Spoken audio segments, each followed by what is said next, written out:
doesn't he? I am a Matt Squatch, and he is a Branchy, and together we are an enigma. Hello, everyone. Welcome to the pod. We are the socially awkward, so we got another good one today. This podcast is all about ghosts, ghouls, goblins, and cryptids. Happy Halloween to the man with the scream, Branchy. Branchy, what are your thoughts about Halloween? Or as people should say, Halloween. Think that Halloween, you know what, I feel like Halloween is dying. I don't know, do you feel this way? Like the way Halloween for kids going out and trick-or-treating, maybe that's, that might just be because I'm an adult and so like I'm not out there trick-or-treating and I don't have little ones of my own that I'm taking out there. But cause I've noticed in the previous years, especially with like the pandemic and stuff, these like safe places that crop up that like kids can sort of go to and just hang out at, like this like community area where there's like candy that's deemed safe, and you do this thing and go home. But like this like classic Halloween thing of like hundreds, and it seems like thousands of kids inside of like a subdivision just going around with their costumes on and the tight plastic masks that you're breathing in your own breath all night, and you've got your pillowcase, you're filling it with candy and little hijinks. You have like a second pillowcase, so you grab a little bit too much candy. I feel like that's not, what's your opinion of that? Because I feel like that isn't as it's not as popular as it used to be. Well, I mean, I think that I'm sure COVID ruined everything, didn't it? It ruined so many things. Yeah. But it also, like, I think what happened was people realized that they didn't actually have to go out as much as they thought they did. And then like things like Uber and, Zoom and all these different companies started going crazy because people couldn't leave anymore. But I don't know. I mean, I used to work at a mall, that, and even back then in like the mid 2000s, I feel like more people were going to places where you could get a lot of candy in one spot. Some people would go to churches, but when you went to the mall, every fucking store had candy. So you could just go around and fill up that bag when the mall was full, and it would be a busy night sometimes, especially if it rained. So I felt like it was already kind of teetering that way to where it wasn't like when we were young, where we would literally go to like a subdivision. Usually it was a subdivision we knew. It wasn't going to be something like crazy. But that's also another thing is like people get more and more, I think they're more fearful now about what might happen, or like, what's going to happen with their kids. And then every year, every Halloween, there's always like people are putting drugs in candy, which I don't know. I think that's one of the big myths. I'm not sure if that's really happened as often as people think it is. And the blatant thing there is like, why is a drug dealer going to put his product in candy and hand it out to kids? Like that does nothing for him. So it's just, it is kind of crazy. But yeah, I don't know if it is. I mean, like I said, you're an adult now. I'm an adult now. I don't have any kids. You don't have any kids. So I really don't know. I live in an area where it's too creepy because I kind of live in the woods where it's too creepy to come back. I don't know. You kind of live in that spot kind of like too. And I don't know if you got anybody last year or maybe it was just relatives. I don't know. But right. So I just think that like it is different, but I don't know for sure, because I'm not actually out there on Halloween, like looking at the numbers and, seeing people trick or treat. Yeah, I was told that in years past that maybe sometimes trick-or-treaters would stop at the place that I'm at. And last year I had the light on and we had a little bit of candy just in case, and nobody stopped by. So that was another, I don't know, like the writing on the wall that like people aren't taking as much risks stopping at like, kids Right. going to these houses. Not unless you're not, it's like really well-worn territory where you can go out and trick or treat, or it's some sort of community center or a church or something. It is different now. And to kind of like make that point for you, it's like people don't really, even nowadays, like when people come over, like, I don't know if you get this way, but when people come over like out of the blue, if you don't know anybody's coming over, you're like, what the hell's going, like, who the hell are you? Like, and Yeah, back like in there's like an when we were emergency. kids, yeah, that was not the case. We would just be like, oh, hey, what's up? Thanks for stopping by. But it is different now. And it Yeah. is kind of insane to like be like, oh my God, like, just random people like coming up to your house and you're like getting all on the defense. We just had somebody who kept coming to my house and I kept seeing him on my camera and he kind of looked a little shady. And then I talked to my stepdad about it and he was like, yeah, he kind of looks a little shady. And he came like twice. One time I was sleeping and the other time, I don't know, I was here, but I didn't hear him or something. And we just kept looking at the pictures that I had from the camera, and I was like, well, he looks shady, and he's got his hand in his pocket. What's he gonna do? And it's like our imaginations were taking over, and then he finally, and we're like, well, this dude better come by again because we want to know who he is. Like at that point, you're just like, Yeah. now I need to know. And he did finally come by, and it was just a Spectrum. dude that had bought, yeah, and he was just a dude that had bought my parents' old house, and he knew that my stepdad had built it, and he just had some questions for him, and it was kind of funny. And so he literally lives like right by us, and we didn't know the whole time. And I talked to my stepdad afterwards, and I'm like, isn't it kind of funny that we were just like immediately the world that we live in now, we were immediately like, dude, this guy is suspicious. Yeah. But it ended up being like harmless, and it's just weird how we've gotten to that spot Yeah. Did you end up having that conversation with him? with the guy. Yeah. No, we didn't tell. No. I feel like that would be. There's some people that might not get that, and I don't know if he would be. I'm not like stereotyping him, but I feel like there would be some people who would be offended by that, and I don't. No, and, I meant well Go that ahead. you could that too. I meant like, did you get to have the conversation about the house? You said he had questions. Yeah, with my stepdad. Yeah, like I wasn't out there. He went and talked to him, and I don't know. I think he wants to like bust walls out of there that he had put in, and he wants like a new furnace. Oh, he's like, is this load bearing or what? And Basically, he's "Oh." like, can I do this? Because he doesn't seem like, I don't know if he's a contractor or not. All I do know is that he works like high up on like, I think cell towers or something. Whatever he does, he makes good money because he bought that house for, I don't want to disclose too much, but he bought that house for damn near $500,000. So, and just with the housing market, that's just how things are now. It is on like 10 acres in the deep dark woods, but Yeah. what a good time to live in the deep dark woods. Yes, sir. All right. We're gonna talk about some classic hauntings, mainly in the United States. Well, they are going to be the ones in the United States. Now, these obviously anything when you talk about these kind of things, there are going to be people who insist that they're 100% true. There are going to be people that insist that they're 100% false. And there's going to be people in the middle, and that's probably where you and I would probably stand. Maybe you're a little bit more false or true on one, and maybe I'm different. I don't know. We'll get into that. But a lot of these have been made into movies. Like they take them so far to where they end up being in movies, right? Amityville, which we are going to discuss in a moment after I discuss the first one, but Amityville would be a classic example of a supposed real life haunting that turned into a movie. And so it's just kind of interesting how that stuff happens. And then what do you think? Because the first thing we're going to talk about is the Bell Witch. I don't know if you've heard anything about the Bell Witch, or you might have just heard the name in passing. I don't know what you know about it. But tell me, first of all, if you know, or if you've at least heard of the Bell Witch, and what your thoughts are on witches. Witches. The Society of Wiccans. We should, because we should define witch. Are we talking about like long green nose and a black, like Well, that's the cone-shaped thing, hat? right? Like if it's something it's kind of undefinable, whatever the word I'm looking for here is. Non-definable. Yeah, I think non-definable. so. I don't believe in witch brooms that fly, Well, yeah, definitely. but I do believe in cauldrons full of weird soup. Because sometimes it's And good, sometimes depending on what you Halloween candy. People that's what they put their Halloween candy is like it's usually like a plastic cauldron, but whatever. Yeah, we have a cauldron with Halloween candy on our coffee table. Excellent. You guys just sit there and eat it all day? Yeah. Nice. Basically, and it's not good, and that's what we do, and it's full of the best stuff right now. We're talking about like peanut butter, chocolate peanut butter, like Jolly Rancher. I love, you know what? I like Jolly Rancher flavored things more than I like Jolly Ranchers, and we have a lot of those in there. We should have good mythical morning this up and like ranked our own like favorite Halloween candies. Yeah. We can always do that next week or something. In the future, I was thinking about in the future, it'd be nice to be able to do this like in the same room. Yeah, multiple camera We're angles. 7 states away from each other though. Yeah, that's true. Well, I'll have to travel, across. You can travel 3.5 and I'll travel 3.5. And we'll meet Okay. in the middle. Yeah. And people don't know where we live. It's cool. We'll meet in the Mississippi River somewhere, probably. Yeah. So that gives people a good idea of where we're at. Somewhere in the Mississippi River is where we'll be. Yeah. I think it's funny to imagine that you're actually just on the north side of the river and I'm on the south side of the river, and we just across meet in the middle. river. Yeah, but it's like probably like the wide part of the river. So it's like more like south. Like it's like probably like more like down like Memphis way or something, which I believe is the most populated city on the river.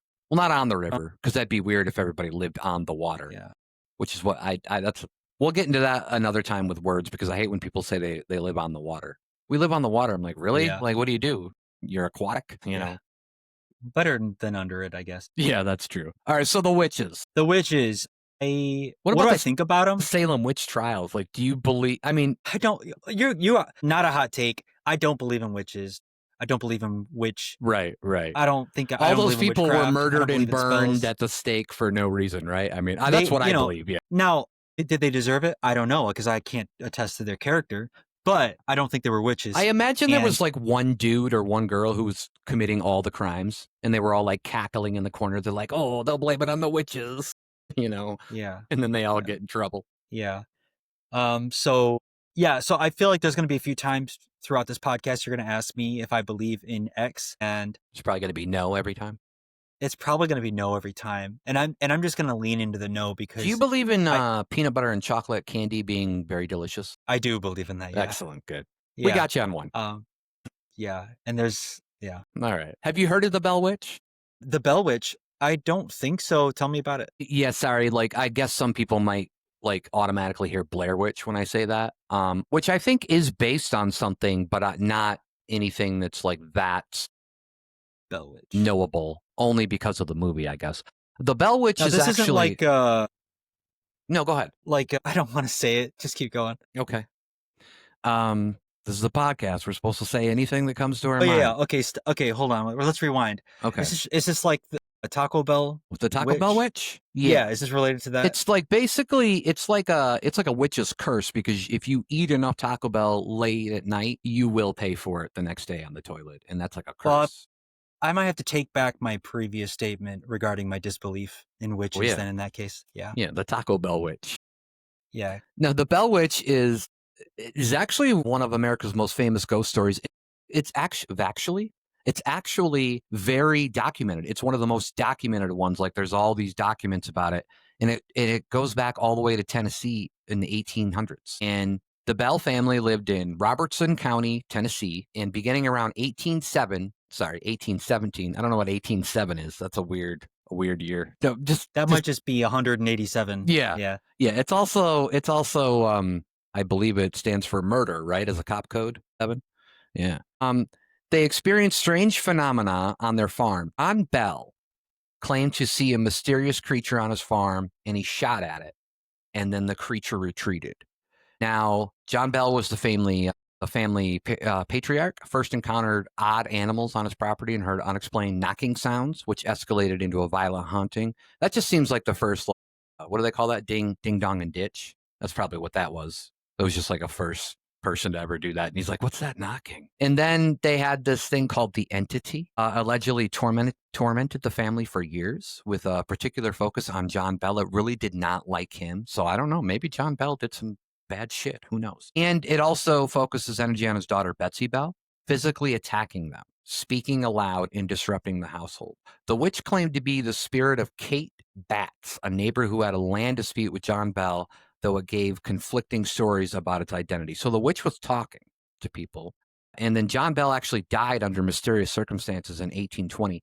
They literally, there's a few sites that will say that this is the one and only death in American history that they credit to a paranormal entity. Now, I don't know if that's what the doctor said, in 1820, although this was time when America did not believe that germs were in the air. So we didn't know that yet, which is kind of ridiculous if you think about something like that now, but we didn't know that. So I don't know what a doctor, maybe it was more believable to have things like that happen. But after he died, the entity claimed that he had poisoned him, and there was a mysterious, all I can find is that there was a mysterious bottle of liquid near his body. But there's nothing that says if it was tested. Granted, once again, this was 1820. I don't know what they could find out. I don't know if somebody else drank it. They're like, well, let's just give it to the town drunk and see what happens.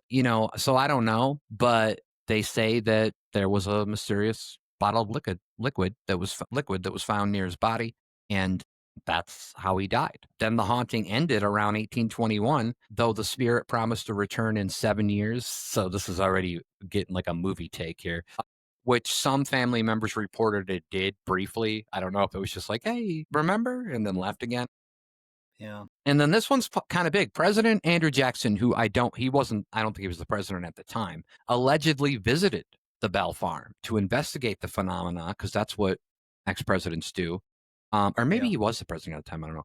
Adding to the legends of credibility and fame. So I feel like that really added to the credibility. Imagine like of today if somebody was like, "Yeah, man, there's this creature just like haunting like my garage, and yeah, President Trump came over and he investigated." Like people would be like, well, actually, you know what? That might not be as far fetched as I think now that I think about it, like with what's happening today. But I'm just saying, like, I do believe that like that's where a lot of the credibility might come from because they're like, oh, Andrew Jackson went there. And everybody Yeah. likes to think of historical figures as these great, Infallible. yeah, Right. Like yeah. intelligent and dapper men of means with infallibility and superior intellect. Wow, you could be a I could go. speechwriter. Yeah, thank you. I could Yeah. go on, but I don't. Yeah, of course. Next time, go on, please. The story has become a cornerstone of American folklore and Southern ghost stories, inspiring numerous books, films, and investigations over the past 2 centuries. The Bell Witch remains one of the few American hauntings to be documented in early historical records and court documents, though the truth behind the events continues to be debated. Now, it would be interesting to see those court documents because it's just it's odd to me. And I'm sure that there are times where people like recall something that happened in today's courts where like cuz I see videos all the time on Reddit and stuff where they're like look at what I encountered and you're like I don't know. I don't know what that is. But it's probably not like an evil demon like you're saying it is or whatever. But there are probably times in nowadays courts where they're probably like documenting certain things where the guy's like, "Well, I didn't shoot him because I was with my ghost girlfriend or, something crazy. I'm sure it's documented because they said it, but it is kind of interesting to know that there's like these old court documents out there that are talking about the Bell Witch. But that's a little bit It's about in, the Bell Witch. yeah, it's What in the are system. what are your thoughts about the Bell Witch and John Bell and the I'm just stuck on that. poisoning and Yeah, I'm stuck on the mysterious liquid as described. And yeah, and they didn't did have we a not way to do find anything? out if it's I don't know like what Nobody took a sip of it, and I don't maybe. I could not find anything. If one or two or the half listener that we also have, I think we have like 2.5 listeners. So even if the half listener, we don't want to like rule you out. Whole numbers they're not that great, honestly. I think that if they want to let us know more, let us know in the comments or whatever if there was, anybody ever figured that out. Can I guess it was what year was this? 1820 was when John Bell died and when they found the That liquid. rules out what I was gonna say. Were you gonna say molasses? I was gonna say root beer, Root but beer. I don't. Yeah, the early Yeah, days of root beer could have been poisonous. We don't I know. don't think that root beer was around in I don't think 1820s. so. I think Coke or Pepsi are probably one of the earliest ones, right? And they're probably like late 1800s, maybe. Yeah, something like that. Well, I think part of the reason is carbonation technology. I just don't even think was around for. Yeah. Imagine a Yeah, soda without carbonation. yeah. I'm gonna say it was curdled, unpasteurized milk. Yeah, I didn't say a color, right? There was no color stated. They might have Yeah, I had a just color, imagined. Yeah, I just right? imagined a white, milky mug Well, for some reason, I'm thinking it substance. was brown, but it doesn't say brown, so I don't know why I have that in my head. Now I'm just thinking, I'm like, okay, well, maybe it's somebody farted or something. Let's say it was a yeah. Let's say it was a chalice. It was a chalice of milk, and his body wasn't found till sometime later. Yeah, I'm interested to see what was in that. If anybody had done any testing, or if they smelled it, if they smelled notes of vinegar, notes of bleach, poison, or whatever. Well, And what do I think nowadays, about what you that? would call like a poison control, right? Nowadays, you'd be like, and then somebody would Yeah, test it, but I don't know who would have been. Like, it would probably just would have been like a doctor, right? Because that was probably back in the day when doctors came to your house, which I would love if they did now. But they come to your house, and so then they're probably like, well, we don't know. I don't know if they. I'm assuming it would have been the doctor though that probably would have been the one that would be like, well, we'll figure out what this is, and then who knows? I don't know. yeah, But yeah, what are your yeah. thoughts on the Bell Witch? Well, I think that she was likely a manifestation of some sort of mental condition that most of those people were going through. Because So she was that's my mean, man. She seemed mean. yeah, She seemed like not a good friend. Like if she was supposed to be like friends, and in what they did say that he did have a dispute, a long-standing dispute with his neighbor, and then I'm assuming she must have died.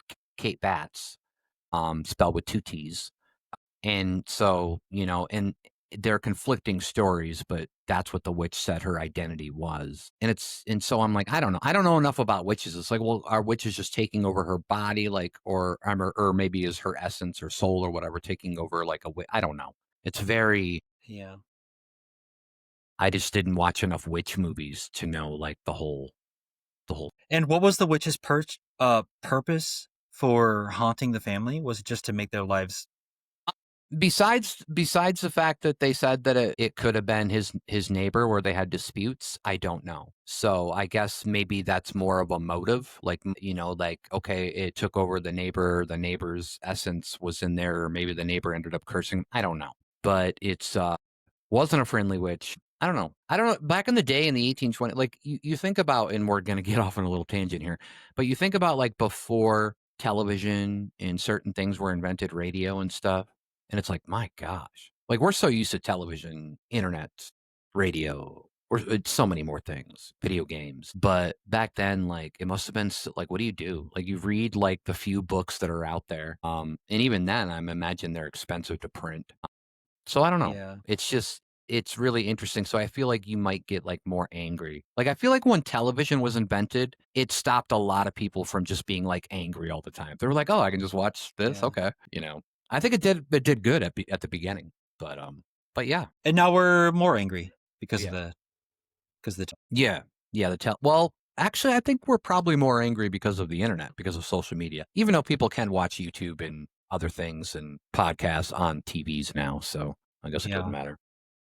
That's a good point because television, at least we were all watching the same thing. And the internet now where it's like we are all watching television, but we're watching different television and the propaganda that comes out of it is like opposed, like diametrically opposed to the propaganda that comes out for other people. And how can you not be like opposed to somebody else? Like, because you're watching your television, you're like, this is the ground truth I'm looking at here. And then and you look at somebody else that doesn't believe in that ground truth that you were just fed, and you're like, how stupid can you be? So It is different, and I know that, we might get to a wheel of controversy later, but I know on that wheel of controversy is something called net neutrality, and I know that you are, I don't know, maybe on the fence. I think you might lean more against it, but I think one thing that I could yeah, say really quick before we get back into the actual ghost stories here is that TV is regulated by the FCC, right? That's the whole reason why you can't say certain words before a certain time. And then everybody got excited when in cable you could say shit all of a sudden. And then South Park had that episode where they just kept saying shit. So there's different things where regulated. Where internet's different, social media is different, and really it's just catered to your needs. So if somebody watches one thing, they're gonna just keep that algorithm's gonna keep feeding them that stuff. It is interesting. yeah, All yeah. right. Well, you've heard about the Amityville Horror, correct? I watched. Now, speaking, we just did our podcast, last one on horror movies, Mhm. and there was one that I did watch, and it was the Amityville Horror Was it the Ryan movie Reynolds with. one? It was the Ryan Okay, Reynolds so that was one. like I don't late know how. '90s, I think. Yeah, I want to say late 90s, maybe early 2000s. I Yeah. can't remember. I don't know how closely that adhered to the actual Amityville Horror like events that supposedly happened. But yeah, I remember some aspects of the movie. They basically, I think they move into this house and things go crazy over time. Basically, I think the dad goes mad. In the movie, I want to say there's like something in the walls that they find, like Native American related stuff. I'm not sure though, but Yeah, that's what I know. it's I don't remember the Ryan Reynolds version, but I do remember watching an Amityville Horror movie. Now, I don't even know if they've made one since the Ryan Reynolds version. I feel like they would have had to, the way horror movies go, but I don't remember. Okay, so it's actually based off the DeFeo murders, okay? And this occurred on November 13th, 1974, when Ronald DeFeo Jr. shot and killed his parents and four siblings in their home at 112 Ocean Avenue in Amityville, New York. And then after that, Lutz family, George and Kathy and their three children, purchased the house in December 1975, about a year after the murders, at a significantly reduced price because, of course, when there's six people murdered in a house, you should probably get it for a little cheaper. Like it's on sale. 28 the 28 days is what they call it. The Lutzes claimed they fled the house after only 28 days due to terrifying paranormal phenomena, including cold spots, odors, swarms of flies, mysterious sounds, and apparitions. The specific claims included green slime oozing from the walls and ceilings, a demonic pig-like creature with glowing red eyes, and Kathy Lutz levitating in bed. Then there was the Red Room, The Lutz discovered a small hidden room in the basement painted bright red that wasn't on the house plans, which they believe was the source of the evil. I do remember that from the movie. And then one of the reasons why this gets such big news is because of Ed and Lorraine Warren, who are the characters based on real people in the Conjuring universe. They're famous paranormal investigators, visited the house and supported the Lutz's claims, conducting a seance and taking taking the infamous ghost boy photograph. So there's a photograph that's out there that obviously there's skeptics on both sides with that. And then in 1977, book Amityville Horror by Jay Anson became a bestseller. And then in 1979, they made the first Amityville Horror movie. William Weber, DeFeo's lawyer, later claimed he and the Lutzes created this horror story over many bottles of wine, suggesting the haunting was fabricated. Subsequent owners at 112 Ocean Avenue in Amityville, New York, have reported no paranormal activity and have sued to stop exploitation of the address. Says despite serious doubts about its authenticity, the Amityville case spawned numerous sequels, remakes, and remains a cultural touchstone for haunted house stories. The case remains deeply disputed, with believers pointing to the Lutz's consistency and skeptics noting financial motivations and lack of credible evidence. So, hearing all of that, how do you feel about the Amityville Horror? It was a hoax. Never happened. Okay. Case closed. Straight and to the point. We should become ghost hunters. Yeah, because we'd be great at it, wouldn't it? that would be really fun. I would love to, because I think the best ghost hunters are maximally skeptical of ghosts in the first place, because then the burden of proof is I think it Way not only is higher. it really high, but I think I think it's probably more accurate too. Like when I see people with these, what are they called, dowering rods? Is that the Well, name for yeah, them? yeah. I And don't. they, I you think that know, might be the name, but I can't remember what you. But yeah, I know what you're talking about. yeah. And when I see stuff like that, I just think, like, whether or not these rods cross or not, it really Don't cross the the rods. don't cross them. What kind of level of proof is that? That's like nothing. You know what I mean? That's just two rods crossing. So Right. yeah, and I've seen shows. Now I'm gonna get on a tangent, but I've seen these ghost hunting shows, and they never, like, how many seasons of these shows where they've gone to all these places and not once have they captured something concrete and credible on with on a camera that just was black and white. It was like, this is a ghost, you can see it clear as day, and it's irrefutable. Yeah. Why are And ghosts I so just haven't seen that. shy? Like, why are they so coy with us? Yeah, but they're not. But they're trying to like. I wouldn't think they would want to be. They're trying to spook us. They're trying to scare us. Like, why not reveal yourself on camera and spook the entire world at once? So Right. what gives? Yeah. Right. And there's like there's good ghosts too, right? Like there's in the movies, like there's the good helping ghosts or the good ghosts, and Yeah, they like don't the want to one in be. Scary Movie Yeah, when yeah. you're Or sleeping and Casper, like Casper, I guess would be a oh, good example. But I'm just saying, like that it's kind of crazy to me that, and it's even like when you see like YouTube channels where they have all these like hauntings, and it's like if you had a real haunting, like I've seen YouTube channels or seen them on like new. I don't know if you've watched like Nuke's Top Five, or it's like all these random like weird things where they'll bring you like the craziest videos of like ghosts or creatures. And I've seen people who they will show videos from people who dedicate a whole YouTube channel to that, which is like, well, you're literally trying to make money off that. And so when it's for, you're probably going to get into that mindset where you're like, well, I got to make something happen. But then I've seen videos that are coming off YouTubers that had a totally different niche. And one video just happened to be, oh, I had this experience. And I tend to believe those more because it's like, oh, okay, well, all of a sudden you just had this experience and you had to share it. That makes a little bit more sense to me. Are there unexplainable things out there? Of course. I think we can both agree on that. We just don't have enough evidence to say it's this way or that way. I don't like to be a skeptic. I like to think that ghosts are real. I like to think that. Do I know for sure? No, I don't know for sure. When my mom was dying, she saw old animals that we had that had died, like clear as day in our house. And wow. so it's interesting. Yeah. And so you just don't know. Now, is that more of like, because there will be that can be taken from both sides. There will be like people who will say, oh, she's actually seeing like the other side or, whatever they would call it. But then there are going to be people Yeah. who are like, no, that like doctors more probably, or maybe scientists who are going to be like, well, no, that's just the process of the brain getting ready.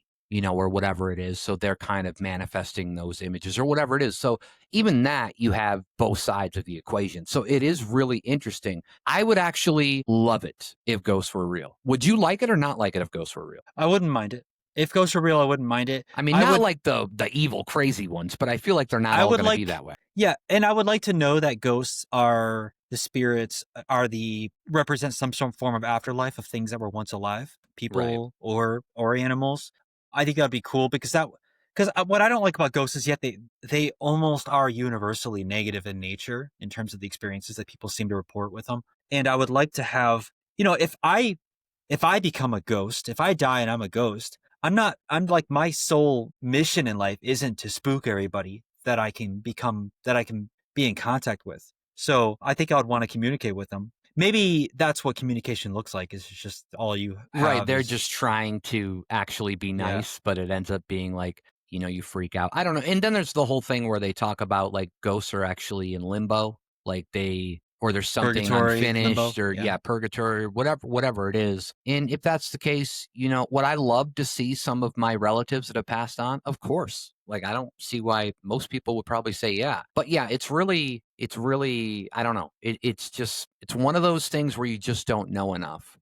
But I would like to say I'm skeptical, but I'm also very open-minded. So I'd like to Yeah. kind of remain to where I'd like to be in the middle of that because I feel like that's a better place to be rather than like, oh, it's 100% no or it's 100% yes. Yeah. And so I do want to say really quick because we were talking about like ghost hunters and in the shows that they do. I don't know if you've ever seen this, but there's an SNL skit that I really like and it stars Hugh Laurie. For people who don't know, Hugh Laurie was Dr. Gregory House on House MD, but he's like a ghost hunter and he's got like three people with him and he actually breaks wind in the skit and they see it and like they're investigating because they think it's a ghost for like 5 minutes. They're like, well, can we like play it back, but like get slower? And then like they show like Oh, is it like, is it thermal? yeah, and Is it then like they thermal do the imaging? audio, and Yeah. then they do the thermal where like there's like a gas like bubble behind his like behind him, and they're like, oh, it seems to be right around your area, and then finally he's just like breaks down, and he's like, I broke wind, and it's just kind of a funny skit because they're all like, oh, it's a ghost, and then he's finally like, no, it's just Yeah. I farted, that's it.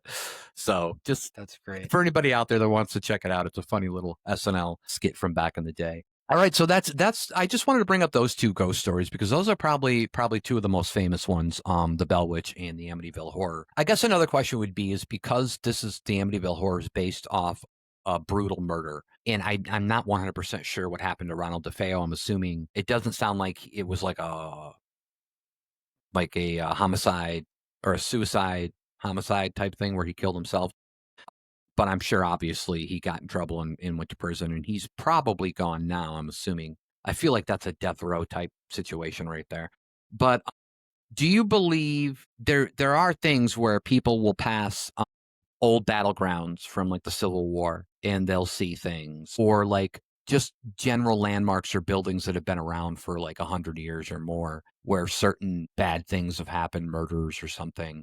Do you believe that there's any more, I guess, like is that more of a testament to that place being haunting if something brutal did happen? Or is it like for you, is it like it doesn't really matter either way? Yeah, well, I mean, okay, so setting aside the idea that broadly I tend to disbelieve these sort of claims, I think it does make sense that the more gruesome or violent or numerous the amount of, or the death and the nature of the death that happened was, the more likely it seems that there would be some sort of ghost type situation, something supernatural happening there. So I do agree with that general idea, obviously to a point. And then, but I'm like, did it actually happen? Did you actually walk by like a Civil War memorial and see something? Like, I tend to believe probably not, but it does make sense if it is possible. That makes sense. That tracks in my brain. Right, and could it also be used as, like, an excuse to think more that something is haunted? Or, like, if you already know you're going by, like, an old there's the other thing too, like, if it's got a history of Yeah. hauntings,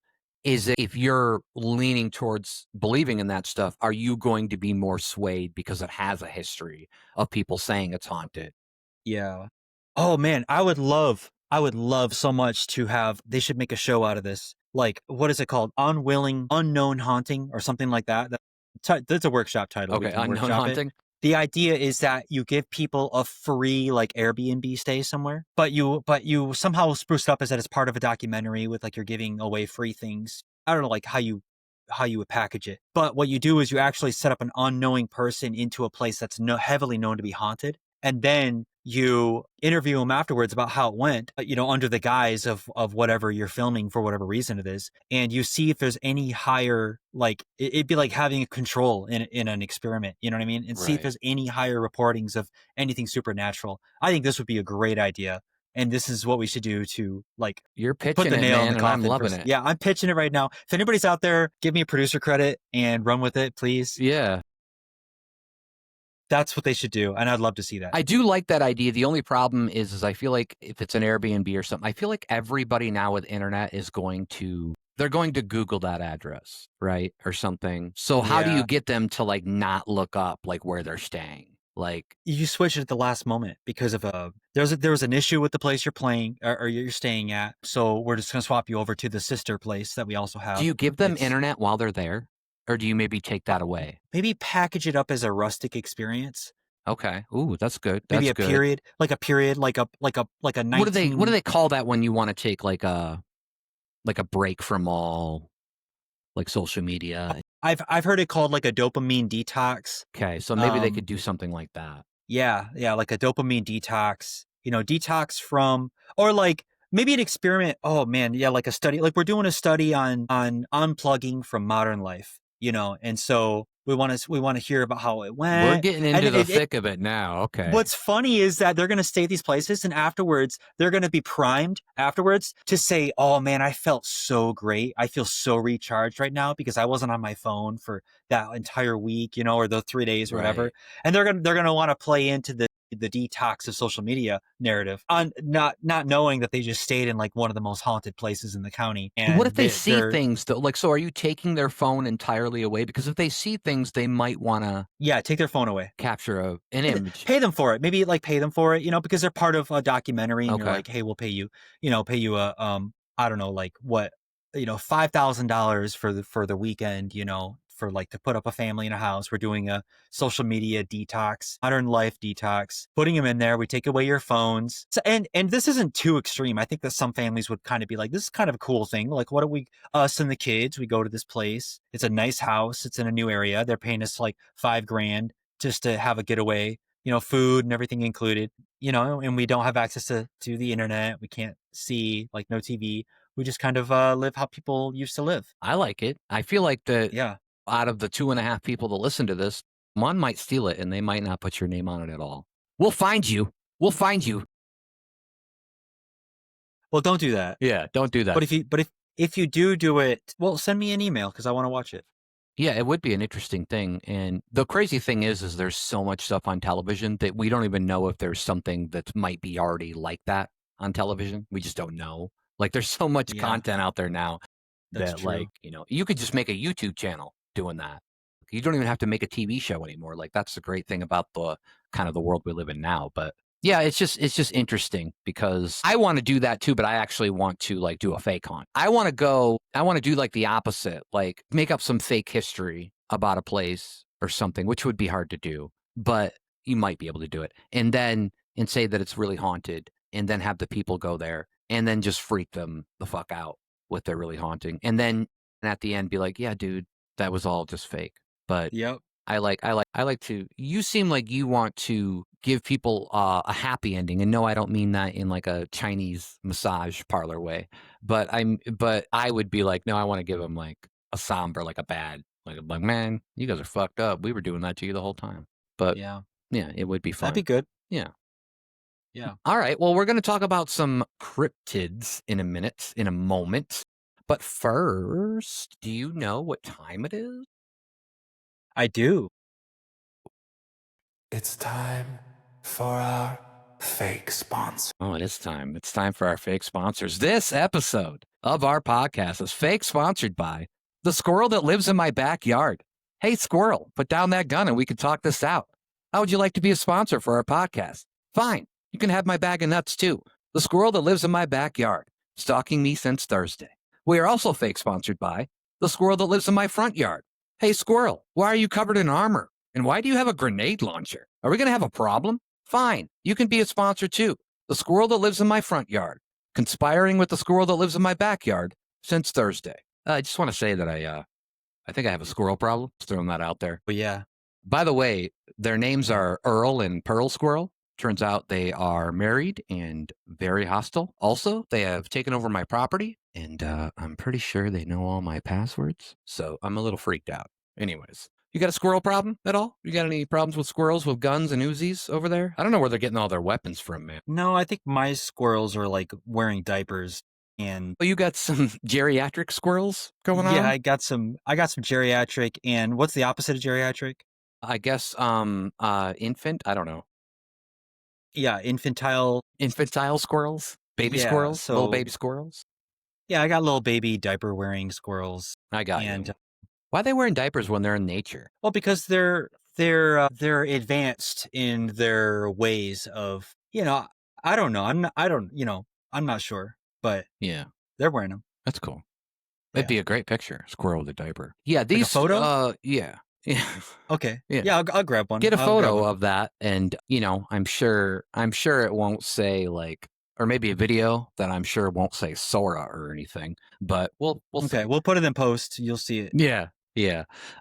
Yeah, Earl and Pearl Squirrel, I think we're going to work this out. I think by being sponsors now, I think everything's going to be fine. I just wish that I could go out of my yards and my front yard or backyard without You getting know what a angers weapon. me about your squirrels? Yeah. Is that they showed up on Thursday and they've been conspiring since Thursday. Right? So they had what's that? Right? Yeah, that's what I'm saying. Yeah. Yeah. So they had very little time to even assess it. Like they just showed up and started conspiring. Like they had evil intent on their hearts the moment they showed up.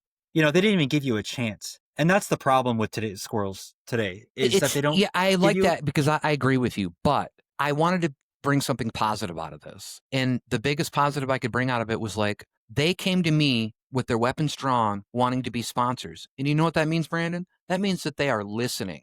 They are watching our podcast. And that's the positive effect. They might be the 2.5 listeners that we have. And for that, it's good. I feel Well, like the squirrel segment went a little too long, but yeah, it's good. Yeah, it did. We'll cut it short.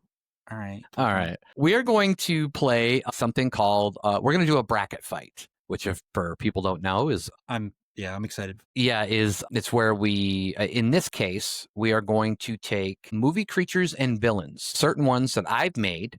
And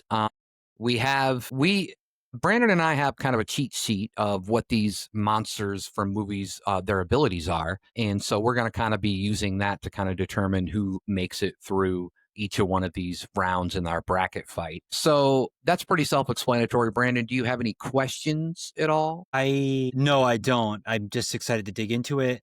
And I'm glad that we have these cheat sheets because I wouldn't right off the bat know the abilities of all these people. Especially, I'm looking at Merman, I think, right? Yeah, that's from A Cabin in the Woods, the movie that you still need to watch. And I'm assuming his ability isn't just that he can fit 20 Big Macs in his mouth as one. Well, that wasn't listed, but I could see where you could get that impression that he would be able to fit. He can, we can kind of read these to the people that are listening that can't see this. Merman's abilities are, he's got some unique killing abilities. He's a very enhanced swimmer, and he's got aquatic skill, and he's got giant teeth.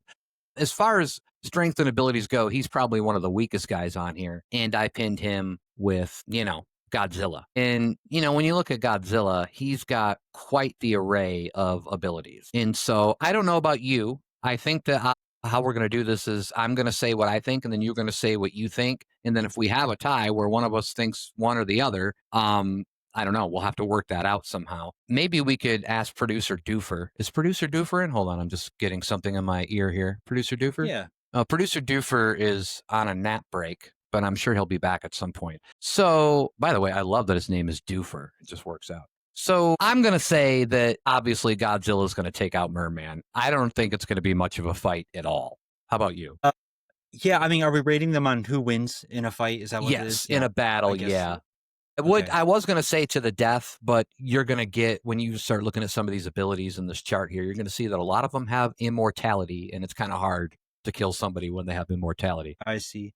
Because it would also be, I thought, because the ratings could be different if it's like who would you rather be, or something like that, Right. which could Yeah. be Yeah. This is interesting too. definitely going to be a fight. So we're going to figure out who's going Okay. to All right. beat Well, who. based on Merman's, just to list off a couple abilities here, Merman has unique killing abilities. He's an enhanced swimmer. He or she, I'm not sure. Yeah. He's we don't know. Aquatic skill, which of course you ought to have some with the name Mer, with any Mer, anything. Yeah. Mer.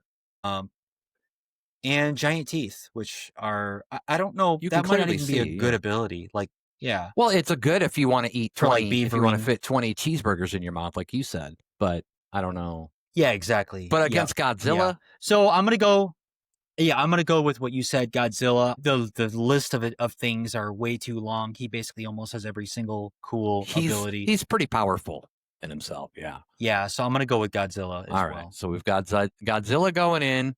All right. Oh, all right. So now we have the Predator and Jason Voorhees. Well, Predator, Jason let's Voorhees, okay. let's break this down. Why don't you? I'll break down Jason Voorhees and his abilities, and then you can break down the Predator. So Jason Voorhees has intelligence. He's got super strength. He's got regeneration, and he's got immortality, supernatural durability, teleportation, stamina, pain immunity, and stealth. So tell us about the Predator. The Predator, and I have questions about Jason Voorhees that I think you might be able to answer because you've watched more movies probably with him in it. Right. But let me list through the Predator. The Predator, we have super strength, speed, agility, durability, enhanced senses, biomask, cloaking device, plasma gun, wrist blades, spear fighting, stealth, elite hunting skills, vocal mimicry, intelligence, strategic, and he's got natural weapons. So this guy's pretty deadly here. That's a lot of stuff. What are your questions about Jason Voorhees? Well, so I'm seeing things on here like teleportation, and Right. I'm wondering how that manifests in the movies that he's in, because I don't remember a lot of what I've read about this is that because they've done so many different movies, that some say that like he's moving so fast that he must be teleporting, where others say he's just speed. It's just speed. He's just fast, even though he walks very slowly when he's coming to kind of taunt you, right? So it is kind of, it does get, because when I was putting down these abilities, it gets kind of confusing because there's so many renditions of these movies that, in the first version, they'll have him do this, and then in later versions, they'll have him do this, and they almost give him more abilities or take away abilities. So take him kind of with a grain of salt. I don't know if he really does have teleportation skills. But I will say this. In a fight, Jason Voorhees and the Predator, this is a little bit tough for me, but I'm actually going to go with the Predator on this one. I don't know what you're going to say, but I'm going to go with the Predator. Even though Jason Voorhees has Predator immortality. as well. Okay. Yeah, I'm going to say Predator as well, because Predator, I think that, well, it's like, let's take an extreme example and say, like, if I have to fight an immortal baby, I still think that I just win the fight all the time. Baby? And so that, yeah, I guess a baby's immortal, exactly. Immortal baby. Exactly. Yeah. Well, Jason Voorhees was a a baby, or I don't know if he became like immortal after he died. Like a lot of these guys, like you don't really know with him and Freddy Krueger. I guess Freddy Krueger kind of became that way after he died, but it's never really stated. Is it stated that Jason Voorhees died? I don't even know. It's really, and I know there are some movies, actually not with Jason Voorhees. I'll get in that because I'm getting him confused with Michael Myers. But go ahead with any more you were going to say. Yeah, I get him and Michael Myers confused as well. And I attribute that to mostly me not watching a lot of the movies. Masks are similar too. Yeah, are they both wearing, like, which one's wearing the hockey mask? Is it Jason? Jason wears the hockey mask, yes.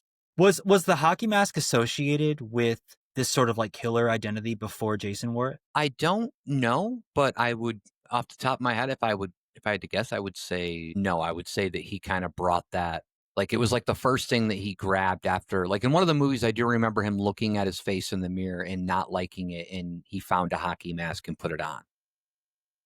I see. So it was like his And which choice. which one seems like they will like come out of the water? Is that Jason Voorhees? Probably because his original crimes happened at Crystal Lake, the little teen, like it was like a teen summer camp or something, and that was for that. Yeah, and I agree with you. It seems like he's always walking around, very slowly, he's just walking everywhere. You're not gonna like. I don't think he you're doesn't gonna beat take the a Predator car by at just all. walking around. Yeah. Yeah, the Predator's So I'll got go like Predator his as well. biomass can see he can see different things, right? Too, like night vision and thermal imaging, like all these different things. Which I might have just said two things that are the same, but Yeah. whatever. That's But true. yeah, Yeah. so you're going with the Predator? Yeah, I'm gonna go with the Predator. Blows off an ad. All right. All right. All right. All right, so All now right. We we're can on the continue here. Xenomorph, which is what they called the original aliens from the Alien movie. And then, did you ever watch Cloverfield, the movie?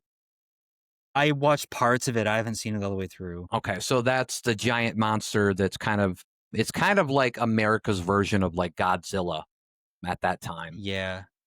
Yeah, I And remember seeing that monster before.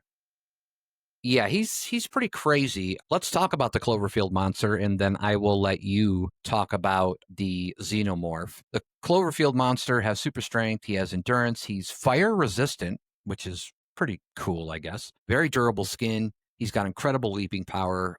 He can crush buildings, I guess, probably with his incredible leaping power, and he's just big. He can adapt into aquatic situations because I believe in the movie he came from underneath the water.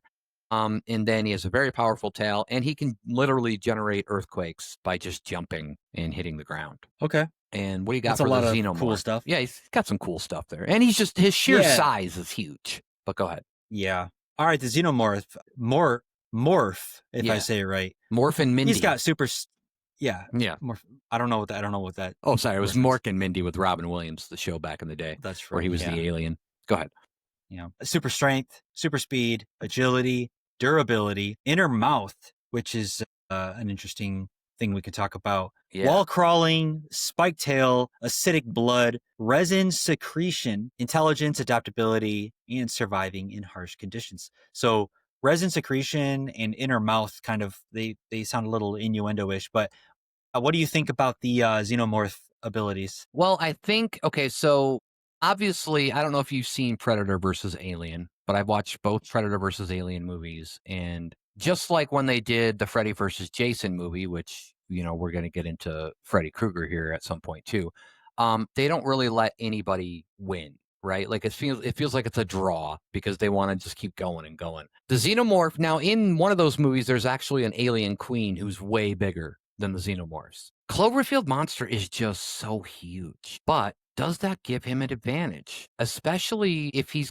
the alien, the Xenomorph, has acidic blood. Anytime that you cut him or her, sorry, I always say him. Could be a her alien, I don't know. Anytime you cut them, that blood is gonna seep out, and it can definitely, it's killed people in the movies, right? So is it going to affect the Cloverfield monster? I have no idea, but you would think it would. He does get kind of hurt, I think, when they start shooting at him, when the military does, but he's just too big for the military's weapons in the movie. So I'm having a hard time with this one. So I would like you, I don't know if you've got an answer yet. Do you have an answer yet? I want to ask, so I'm going to ask some probing questions here. Okay. Ooh, alien question. Which one? Alien joke. I'm going to ask some probing questions. How was the Xenomorph? So how was the first Xenomorph that showed up in the movie? How was it defeated? Do you remember? Ooh, I don't. All I know is that it was defeated by Sigourney Weaver, right? Or maybe it wasn't. Maybe if you're talking about probably some sort of combination of bullets and fire or crushing or something like that, I would assume. Right? Or the main character usually learns something about it. You remember the first Predator when Arnold Schwarzenegger learns that he can rub mud all over himself, and then the Predator won't see him anymore, so he becomes more stealthy. So I can't remember exactly. I haven't watched the original Alien movies in so long that I can't remember. But yeah. How was the Cloverfield monster defeated? He was not. I think at the end of the movie, because it's like a found footage movie, right? So it's all first person, and the people that are filming it, they die at the end. So you don't know what happens to the monster. It is part of a trilogy that are kind of unrelated. There's 10 Cloverfield Lane, and then there's Cloverfield Paradox, which I don't think I've ever seen the Cloverfield Paradox, but I did read in the Cloverfield Paradox that it's something that happens in the future that they use that makes these monsters happen on Earth. I would have to watch the movie to know for sure, but it's not defeated in the movie. You kind of just end it with the main players, and they kind of die, so you don't really know what happens to the monster. Which maybe that gives them an advantage. I don't know. Yeah, then I think I'm going to go with Cloverfield because the proof is in the pudding with how they're defeated. I know there's been more Xenomorphs. I feel like with all the Alien movies, because is there just one Xeno? I mean, is it? there's different ones, right? That Yeah, I that they're think that's fighting. just like it's kind of like Predator. I think it's just like their general name for them is Xenomorph. But like I said, there was a but movie the where there was, Cloverfield monster yeah, he's just is one one. giant, So I'm yeah. gonna have to go. Yeah, Yeah, and I I guess would we go with didn't him. really talk about that. Like maybe if it was like 100 xenomorphs against the Yeah, Cloverfield monster, maybe that'd be a different story. But I think I'm going to go with you on this. Plus, I for some reason I just have some type of, I don't know. I really I enjoyed Cloverfield. Some people aren't a big fan of the found footage or like that first person kind of shaky camera type stuff, which I understand. Sometimes I don't like that either. But overall, as a movie, I thought it was really good, and I just liked that we kind of had an American version of Godzilla because Godzilla was always, he just didn't like Asian, like the whole Asian area. Like he was really had a problem with them, but I don't know. So yeah. it was kind of cool. So yeah, I'm gonna go with the Cloverfield monster. Cloverfield monster, and what's next? Ooh. Have you ever seen The Descent? No. Okay, so The Descent, these girls go down, what do they call it? Spelunking in a cave. And these crazy monsters they end up finding and start killing them. And they're kind of like cannibals and stuff. So that's what a crawler is. They're called crawlers. I don't know if you've ever seen Jeepers Creeper. That's another movie. The first one was starring a young Justin Long. And let's just, I guess, for most people, a lot of horror movie people will know who these characters are. But let's go ahead. I will tell you what the crawler has. You can tell me what the creeper has. I've watched both of these Sounds movies. good. Creepers has a few. I think they both have sequels. So the crawler has very good climbing abilities, super speed, super strength, echolocation. They hunt in packs. They have very acute hearing, and they have really good ambush tactics. Like a velociraptor. Right. Yeah. Okay.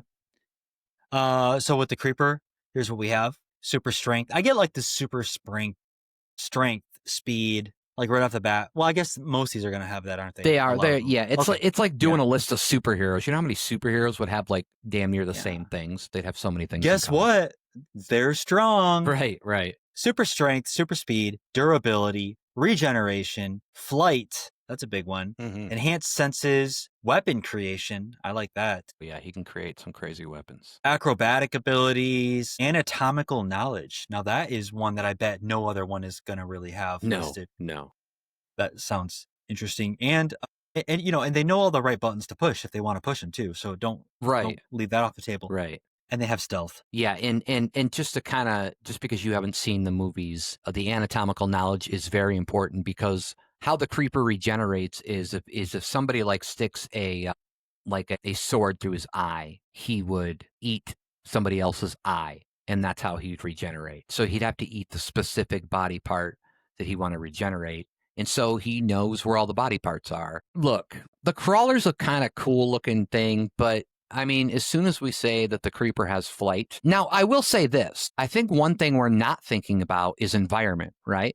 The crawler's going to be down in a cave. So I don't even know if the crawlers are ever going to come up to the creeper's level. And I certainly don't think the creeper would be caught down in the cave. Although in the first movie, he throws his bodies down a chute. And it's like this kind of cave, like underground area where all these bodies are that Justin Long and his character discover. But I'm going to say the creeper is going to win this. Yeah, I'm going to say the creeper as well. Something about the crawler that strikes me. You can tell me if I'm way off base here, but the crawler reminds me of something that is not, it doesn't seem as evil to me. It seems more like a weird, wild, natural evolution of some weird cave creature. Right. That is like really nasty. Right. But isn't like supernaturally evil. Whereas the creeper just strikes me as something that has evil in its heart. And definitely. Yeah. I feel like the crawler you could go and like have a beer with. And yeah, the crawler's like if Bat Boy finally grew up. Right. Right. That's what I see in the right. crawler. And the creeper, not only did we have all those abilities there, but he also has the ability to stare at you through your window while you're changing. And that's just also pretty scary in itself. And for some of us, that's just unbecoming behavior. For me, that's just another Wednesday night. But let's go ahead and do Creeper. Me too. Yeah. But yeah. Well, I was going to do it on a Thursday night, but those pesky squirrels, man. All right. So Creeper it is. Creeper wins this round. And we are going to, all right. Wait, we're going to finish the left side. I see. We're going to finish the left side. Finish this side. Okay. So Predator and Godzilla. Okay. So this is going to be tough. We've kind of already told people what the abilities here are, but gosh. I can lead us off right here. Okay. I can tell you if you took Arnold Schwarzenegger and you put him against these guys, I don't think Arnold, because I know he defeated Predator, right? Right. He doesn't, I don't think, defeat Godzilla by himself. No. And so for that reason, thinking about it from that perspective, I have to say Godzilla. This is like a wins. sports logic you're using. It's like if a team beats one team, but then lose to another team, then how good is the team they beat? You got your John Madden impression ready to go? I can't. No. All I know about John Madden is every time I play that game, he says like the most obvious things. He's like, "Well, you got to put the ball in the end zone to score points," and you're like, "Yeah, well, that's that's the basis of the game." So, look, I'm going to tell everybody right now, Godzilla's going to be hard to beat. I don't have King Kong on here because I was debating on whether I even should put Godzilla, because in the movies nowadays, especially the modern day movies, they make him more of like, he's not so bad, and neither is King Kong. So, but I didn't put King Kong on here because I was like, I don't know. I feel like even I would feel like Godzilla is actually worse as a monster than King Kong is. Yeah. But yeah, I'm going to go with Godzilla beating the Predator on this. So is that what you're saying? Yes, sir. All right. So we've got Godzilla taking out the Predator, and now we're going to have, interesting. Well, the Creeper can fly, and the Cloverfield monster can go in the water. I don't think the Creeper I've never seen him deal with water in any of his movies. I don't think he's got any aquatic skills, so I don't know if that puts him at a disadvantage or what. But we also never really said, like, maybe we should have said, like, okay, what happens if we put these two characters in a ring to fight, right? Like, because the environment does matter, right? We're not really being specific about where they're fighting. So I guess we could kind of approach that if we want to that way going forward. I will say that when I first watched both of these movies are very akin to me. I really like these movies, the originals, the first Cloverfield and the first Jeepers Creepers. What are you saying here? Because this is tough for me. I really do feel like the Cloverfield monster is still going to take it, but I don't know. I don't know what the Creeper can get. Can he get? He's very good at knowing human anatomy, but how is he? Was he ever human? Was the Creeper defeated? Monster anatomy. No, the Creeper comes every 23 years and preys on people for 23 days, and then he leaves, and he's never been defeated. He just goes away. But I feel like, I don't know. Let me take a look at these abilities again really quick. Our cheat sheet. How did they? Was there ever a point in the movie with the Creeper that they did something where they were able to stave off being prey at that moment? Like they sprayed them with a fire extinguisher, or they blinded them with the lighter, or some weird thing that happened where they were like, oh my gosh, we bought ourselves like a couple hours or something like that. I don't think so. The closest thing is in the first movie, Justin Long, his character, and his I forget the girl that plays it, but his sister, they run him over, and I think that's when they realize that he can fly, though, because he just kind of like he does, like in the second movie, I guess too. He's attacking a bus full of like high school kids who are coming back from like a football game, and there are moments where when he does get like something through the eye, or like he is like hurt, that it does take him a minute to kind of get back together. But then if somebody gets close enough, he can still get close enough to somebody to get that body part to regenerate. So it is kind of. I see. Yeah. I'm going to go with Cloverfield as well, even though Creeper does seem pretty dangerous. Yeah, he's pretty crazy.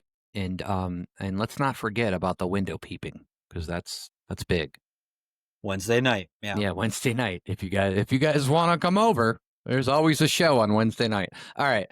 This Wednesday, pay-per-view. Right, right. All right, so Cloverfield monster, which means we are going to have two gigantic monsters facing each other. However, I don't know if the Cloverfield monster is...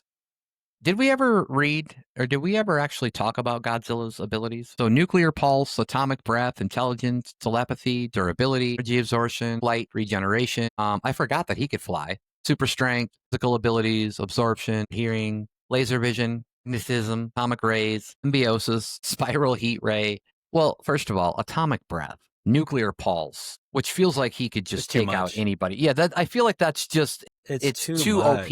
It's too much. It's like the Captain Marvel of the Marvel. It's like it's almost like you have to have a good reason for not to show up for 99% of the movie. Otherwise, just nothing exists anymore. Right.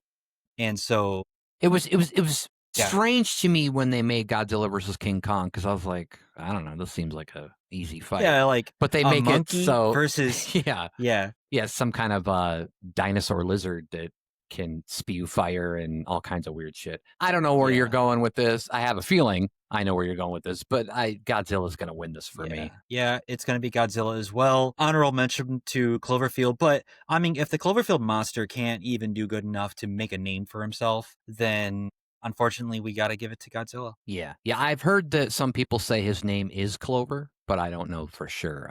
They've never mentioned, they don't make a name for him in the movie, so I just called him Cloverfield Monster. But Godzilla wins this. Last name Field, probably. Yeah, No relation to Sally. Cloverfields. Yeah. Cloverfields. I hear he was just mad because he didn't get the job that he wanted.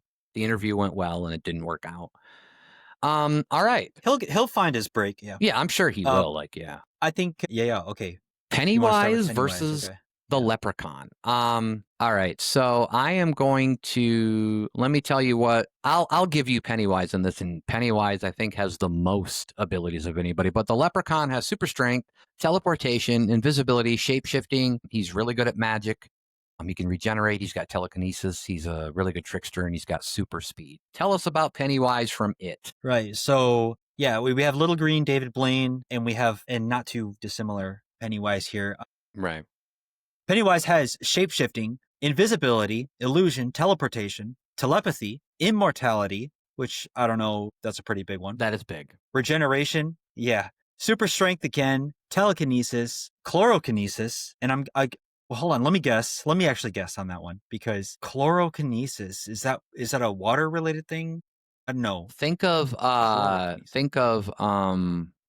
like photosynthesis. He can control plants. Chlorokinesis. Yeah. And he can make see. them like monsters and stuff. Make them into monsters, which is insane in itself. Well, that's cool. Yeah. It's a pretty cool ability. Okay. We got mind control. Yeah, sorry. Mind control. Mind control. Yeah. Mind control, mind manipulation, which is another type of control probably as well, but even you don't want it more subtle actually. Right. More of a yeah. They're really the same thing, but for some reason they come up as two different abilities. Super speed, weather control, reality manipulation, deadlights. Tell me about deadlights real quick. The deadlights are what he uses to draw people in. They're like these lights, and it kind of and they make you go draws people in like a deer in the headlights. And then that's where he can use his mind control and his mind manipulation. Elasticity, invulnerability, which is kind of like immortality. I don't know why it's, but it's another fun way to say it. Yeah, it is. So I appreciate that it's on there. Yeah. Yeah, speed, death manipulation. Yeah, he can manipulate. You tell me about the death manipulation. He can manipulate what's the that? dead, and he can make people think that people are dead when they're not dead. That's like necromancy, or like, is that what we're talking about? Basically, let me tell you, Pennywise, when I watched because the first it's all right, but I think that was a made-for-TV movie back in the 90s. The second one, well, the version of the second one, which is 2 movies, is absolutely wonderful. Have you ever watched any of them? Or I have not, but I'll tell you what, I would watch the newer one because of, I like many of the actors that are in it. Yeah. What's the one that was on SNL? Bill Hader. I love him as an actor. I love his show, Barry. That's a great show. Yeah, I don't know if definitely. you've seen that. Yeah. So I would be down to watch that. I just haven't seen it. I haven't seen either of them, but I'm like loosely familiar with the idea that there's like this clown that's very deadly, and I want to say like it was somehow in the lives of these kids and they grew up to be adults, and then they face this guy again. Yeah, for some reason he's only in the city of Derry in Maine. Yeah, which is kind of odd for somebody so OP with the list of powers they have. Yeah. But Pennywise is probably one of my favorite villains, and you kind of see why there, because when I started looking up his abilities, I was like, oh damn, he's got a lot more than I thought he would, and in the movies it does kind of represent that. But I don't think the Leprechaun is any match for Pennywise. I don't know what your thoughts are, but yeah, I mean, just based on this list alone, it's definitely Pennywise.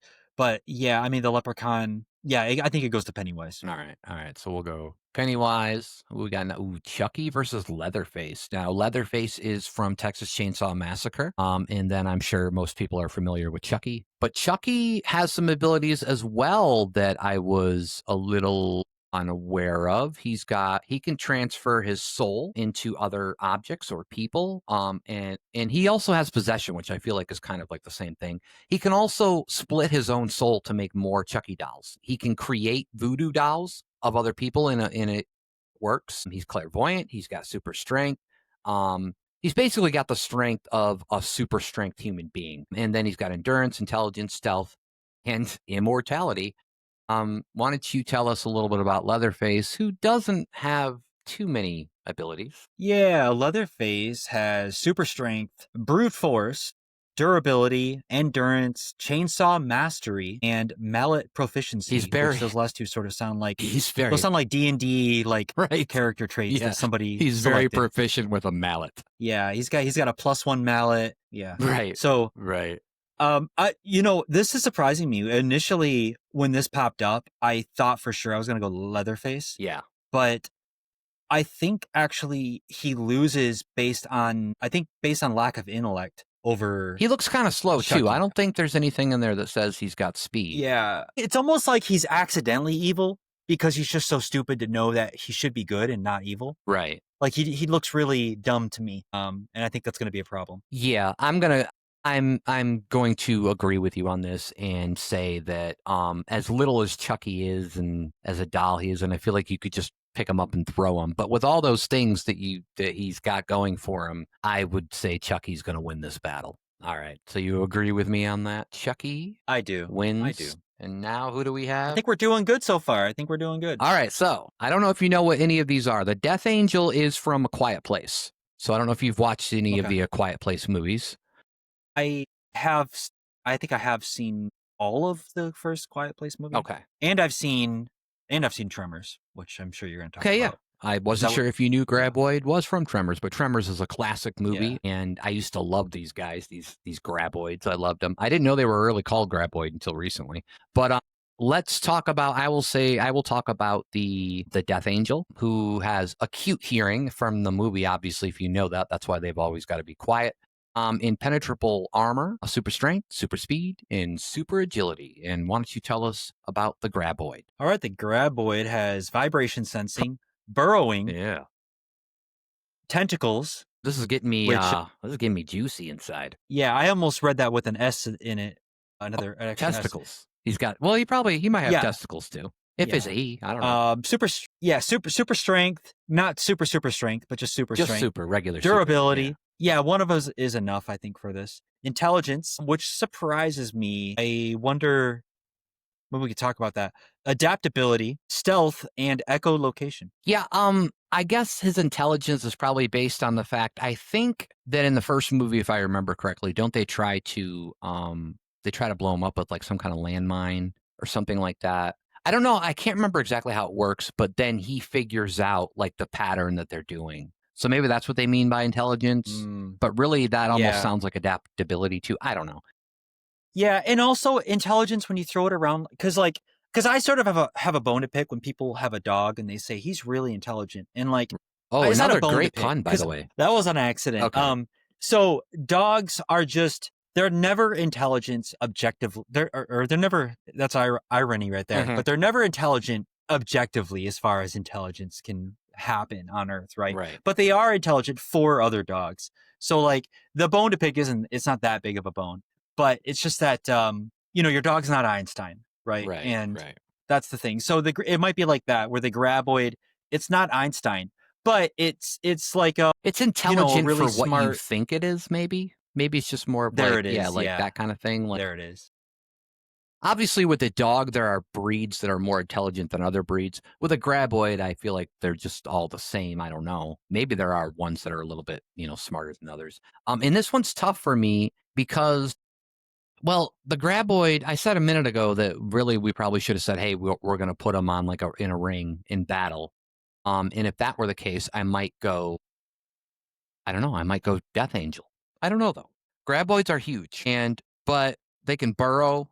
and they have the vibration sensing, and the Death Angel isn't good. The Death Angels are completely blind, I'm pretty sure. So but the Graboids I don't think can see very well either, because they, I think, go by probably more, well, the echolocation, and probably more by like, what they can hear. Yeah, and the Death Angel should be able to hear the tremors and like sort of echolocate on that, right? So Right. I mean, they do have impenetrable armor, so you're like, well, I don't know. I mean, I mean, is it really are these impenetrable? guys both? Yeah, are we placing them in like a Texas desert? With like a couple of inside of an abandoned trailer park, and it's like that's what we're fighting them against each other, that setting, or is it?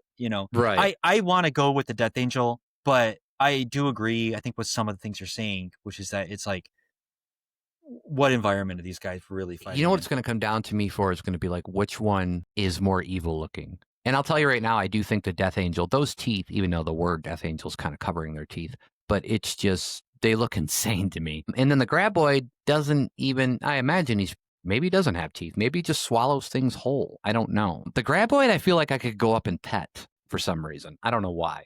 I wouldn't. Yeah, like an ugly, like a seal, Right. I'd be or like, oh, something. he's playing tricks. He just wants to play. He didn't even want, like, we don't know. Maybe he didn't want to kill, like, all along. The Death He's Angels, not. I feel like, Yeah, are he's not evil. specifically out to kill. The Graboids, I feel like, well, maybe, you were on their land, or I don't even know exactly. I forget how they even, like, come across the first one. But yeah, Yeah. I would probably say, I think I'm going to say the Death Angel. I think people might disagree with us on this one, but I'm going to say the Death Angel. Yeah, I'll go with Death Angel as well. I'd like to see Kevin Bacon versus the Death Angel. That'd be kind of Oh, yeah, interesting. very interesting. Good old Kevin Yeah. Bacon. I love Yeah. any actor that has like a last name or like a name that's food. So I'm in John Candy. I love John Candy. Kevin Bacon. Yeah, Holly Berry. Anything that has to do with food, I'm good with. All right, so here's a nice matchup: Michael Myers from Halloween versus Freddy Krueger from Nightmare on Elm Street. So I will read off. Let's see. I will read off what I guess I'll read off what Freddy Krueger has. He's got. Most people are going to know what he has. He can manipulate your dreams. He can manipulate your reality.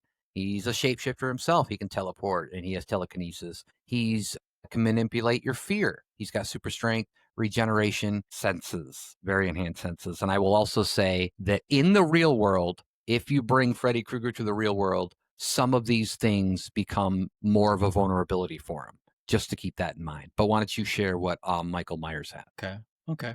Michael Myers has super strength, durability, endurance, regeneration, stamina, immortality, intelligence, mastery of weapons, stealth, and intimidation. So I don't know how much the intimidation will play into this, but Right. Yeah. I mean, um, you're having two things that are, in a way, all of these things are intimidating if you really think about it. But yeah, I think this one's kind of a tough one. This one's probably one of the more evenly matched ones, I feel like. However, Freddy Krueger does not say his ability does that he has an ability that he's immortal. Michael Myers does say that he's immortal. Now, in the movie Freddy versus Jason, I think Jason decapitates Freddy at the end. But so everybody thinks Jason won, but then Freddy opens his eyes and laughs. His head just does. And so to me, that tells me that he's also immortal. Like, I don't know how much more you need to be immortal than still being alive after somebody chops your head off. So I don't know. Gosh, this is tough. This is probably one of the toughest ones. Michael Myers, Freddy Krueger. is Michael Myers human? Well, I guess not. I mean, that's the problem, right? Because we were talking about that with like Jason a little bit. Like Freddy, we know dies.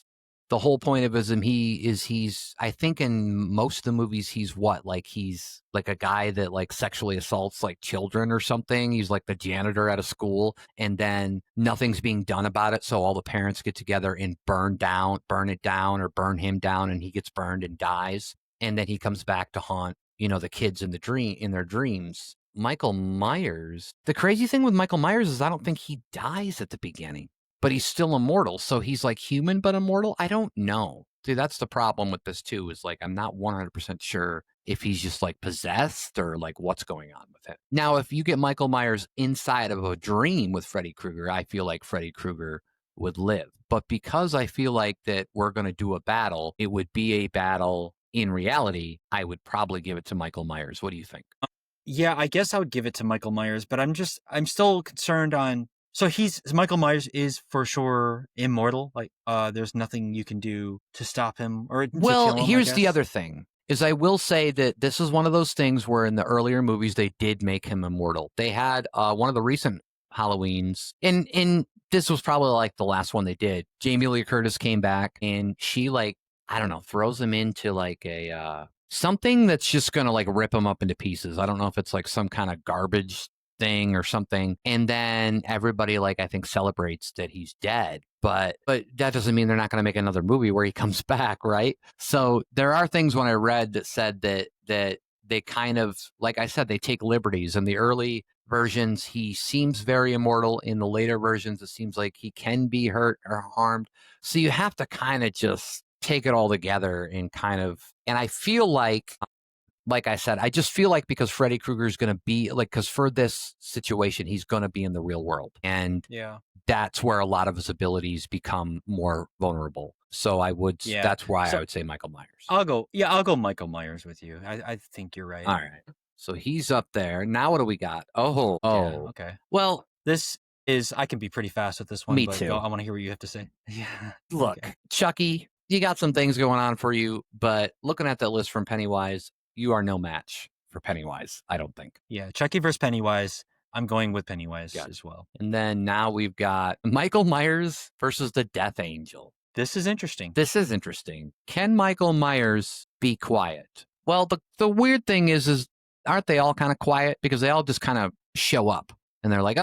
And then the people, like the characters in the movies, are always surprised. But does he have stealth? Is that one of his abilities? Yes. Michael Myers, yeah, it's listed. Yeah. Okay. I think now the Death Angel, I watched A Quiet Place. I remember seeing them kill Death Angels. Didn't they? They were able to kill him. They were. You're right. And just with like guns, just shoot him with a gun. And Right. didn't they had to do that like once or twice, right? With like a shotgun. So I'm assuming in the movies that somebody shot Michael Myers with a shotgun once and it didn't do very much. No, didn't. So that's it for me. I have to break it down like the John Madden, sports announcer, and I have to say Michael Myers on that one. Michael Myers. You see, they got to throw it in the end zone, and then they get points. All right, so Michael. There Myers. it is. I knew you had something. Well, he says like the same thing. You can workshop it. Yeah. All right, so Michael Myers, and now we have. Well, when I made this chart, there was a reason why I put Godzilla on one side and Pennywise on the other. Because after reading all of their abilities, I really did feel like that it was going to end up being Godzilla and Pennywise. And as much as we've talked about Michael Myers and kind of talked him up here the last few minutes, this to me is a Pennywise win over Michael Myers. Yeah, because it sounds like Michael Myers and Pennywise have a lot of similar internal abilities, but externally, Pennywise has so much more ability to manipulate the world around him than Michael Myers does. Yeah. So it's like all that added on top. And yeah, I would have to agree that it's that Pennywise wins this one against Michael Myers. And so we come to the ultimate battle between Godzilla and Pennywise. And so, wow. The most global monster on here. I mean, I don't know how global Cloverfield was, but I think that Godzilla is a pretty global monster. Like, big history with Godzilla. It's just funny because we're talking about the most global with possibly one of the most locally, like, Pennywise is very localized. Pennywise, you feel like Pennywise could take over the whole fucking world if he wanted to. Yeah. And this is tough because... And the best he can do is a clown. Yeah. Go on. Which he does become, like, I think in the movie, and especially in the second one, maybe in the first one too, he becomes like a giant spider. He becomes different things. I know he shapeshifts into different things. Basically into whatever you fear, like, the most. Which is, I think, why he took the shape of a clown to begin with. Did they defeat Pennywise in the movie? I don't... Or they just... I don't 100% remember if they did or not. This might... Did they defeat Godzilla? How did they ever defeat Producer Godzilla? Doofer? Are you there, Producer Doofer? I think Doofer's going to look this one up for us. Okay. It's not me at all looking it up. It's totally Doofer looking it up. So don't look at my camera angles, people. Just... Yeah, in the meantime, while Doofer's looking it up, I'll take these are not the same fake sponsors that you list off, but I'm gonna give Stacks, Mesquite Barbecue an honorable mention. I know we're big Pringles guys, but I like the Stacks and flavored Tootsie Rolls. You don't have to just go chocolate all the time. You got other options. Wonderful ads, by the way. But I do want to say here's what we've come up with. Okay, I do remember this now. The Losers Club is like the kids that he torments. After they confront him by overcoming their fears and ultimately tearing out and crushing his heart, it destroys his physical form and causes his deadlight power to fade. So I did forget that Pennywise does get most of his abilities based on the fear of him. Is Godzilla going to be scared of Pennywise, or is he not even going to think of that? I don't even think he has the part of his brain that is capable of fear. Right. So it's still kind of difficult for me, though, because I feel like Pennywise could do things without having to worry about somebody fearing him. He's not dealing with humans anymore. He would have to deal with Godzilla on a different level. And he might be able to do that. God, I'm really torn on this one, man. Do you have any more insights? Do you have any ideas that might help me lean one way or the other? Well, we're talking about winning the fight versus killing, right? That's true. Yeah, it's just a fight. That's why we took killing off the table. Right. I think Pennywise is more likely to lose a fight and then intelligently retreat for another opportunity to fight Godzilla in a different way. That's a good thought. Yeah. Based on that, I just feel like one single retreat is a defeat. And wonderful rhyming. I'm gonna go You're with such a poet. Yeah, I'm gonna go with God's. Yeah, I'm like the Jackie Childs, right? So yeah.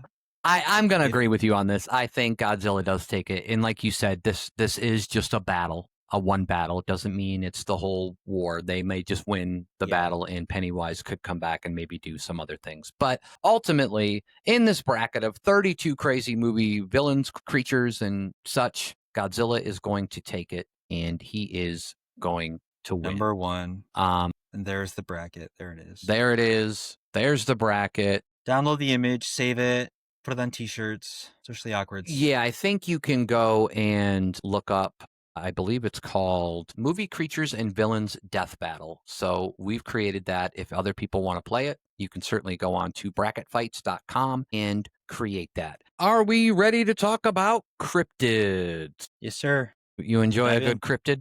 From time to time. It sounds sort of like some sort of gangly potato chip. Oh, yeah. But tell us what cryptids are, and I'm ready. They're just like creatures that people think are real, and maybe they are. We don't know. That are based on kind of like eyewitness accounts and folklore and things like that. Oh, hold on. I've got a message from Doofer, our producer. Doofer is telling me that we have a message from a cryptid, and he wanted to play it for us. So should we go ahead and play that and see what the cryptid has to say? All right. Yeah, let it roll. Let's go ahead and see. All right, here's our message from a cryptid that apparently called in and left us a message. Yeah, this is the Loch Ness creature. I don't know why you guys keep calling me a monster, but I am not a monster. I don't do anything to scare people. I just live over here by Scotland, and I enjoy snacking on things. Hey, stop squirming. Anyways, I feel like I'm getting a bad name. And first of all, my name isn't Nessie, it's Dave. Stop squirming. I just want to just clarify that I'm not a monster. I love your guys' podcast. I listen every week. So hopefully you don't paint me in a bad light. Stop squirming. Well, okay, so that was the Loch Ness Dave. Apparently his name is Dave. Sorry, we did not know that your name was Dave. Yeah. They should call it Loch Dave, really. But yeah. Now, was it just me, or did it seem like he might have been eating somebody there? I heard, there was lip smacking there. I don't know if it was consuming of body parts. The squirming could have been anything. I like to be a glass half full kind of guy, so we just don't know what we don't know at the end of the day. I got you. Yeah. All right. Well, how do you feel about the Loch Ness? We'll just call him Loch. We don't want to call him Monster anymore. First of all, wonderful that he's a listener. I think with the Squirrels and the Loch Ness, Dave listening, and other things out there, I think we're going to become viral in no time. But what are your feelings on Loch Ness Dave? Loch Ness Dave, I think it's interesting because I want to believe more than other typical things in this category. Because To give you think an there example, is like more than like Bigfoot, you would say? than Bigfoot. Oh, he's looking at the ceiling, guys. He's really thinking about this one. He's going deep. He's going deep like John Holmes. Yes. I think he's No, taking a nap. not more Oh, than okay. Bigfoot. Now, okay. I think that equally to Bigfoot. But, I guess this goes for the, when I think about it, the cryptid category as a whole, as long as we don't get too crazy supernatural, I think I want to believe, I leave a much larger percentage open of, a larger percentage of my mind is open to the idea that these things might exist in some form, somewhere. Because all the time scientists are discovering new species of things, like something under a rock or something deep in the heart of a jungle. Yeah, do I think that Dave exists? No, but I'm only like, I don't know, 85% sure of that. I think I'm with you on that. I think that first of all, for Dave's sake, you do exist if you're listening. But for everybody else's sake, I think that could there be some kind of giant creature out there that we just don't know? They just don't know. Sure. Is it a freaking? I mean, I don't even know. Like, if there's, I don't even know where the term monster came from. Really. I mean, I guess that's just what you do because it's so big. But there's never been like, I don't recall hearing or reading any stories about like Dave going after people, although we're pretty sure he was eating somebody when he called us. But you don't know, do you? And it's like, and we so I like to think that, like you said, there are probably some things out there that we just don't know, that different species and things. And so it could just be a species of fish or whatever, or mammal that we haven't like really, or it could just be something common that just maybe got a small little face on them and with a long elongated neck, and that's all it is. But the Loch Ness, yeah, we're in Scotland. I think the what was the I wanted to talk about the first, I think it was in the early 1900s, that it was brought to worldwide attention in 1933. But all of the evidence is based on, anecdotal evidence, basically.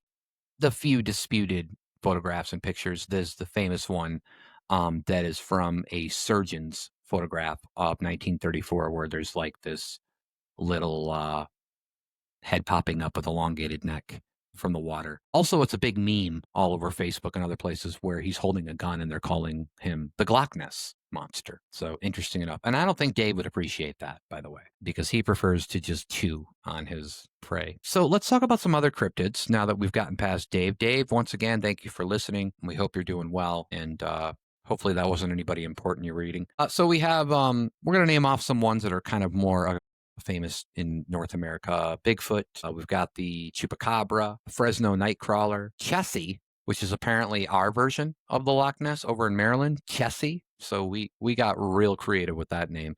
And then we have the Beast of Bladenboro, Momo. This is one of my favorite names, and this is apparently in Kentucky. The Pope Lick Monster. So I don't know if that just means he only licks popes, like maybe if they visit. I don't really know much more about him, but it's just my favorite naming of something, a Pope Lick Monster. I don't know how he got that name. Beast of Busco, the Dover Demon. Then we have, here's another fun name too, the Puckwudgie, the Delaware. He looks like a giant squirrel. Oh gosh, now it's all coming back to me, with a giant spear. So that's interesting.